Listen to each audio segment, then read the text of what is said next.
One question I get asked a lot is for people who really specialize in one area is how do they somehow make a career transition out of that one specific area and into something new?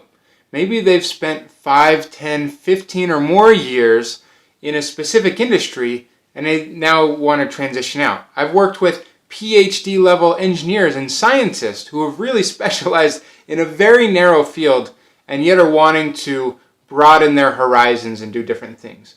Well, there's a few basic principles and lessons that I've learned. First of all is that all of us have skills and experiences that are transferable, and we need to identify those.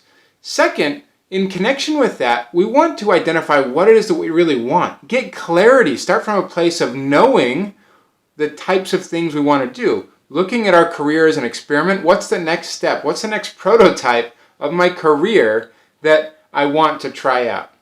And then finally is try something new. Instead of just staying where you're at, take action. See if you, even in your current role, can take on a new type of project or a new initiative or learn something new. Try something out, experiment before you go all in something new. See how that feels.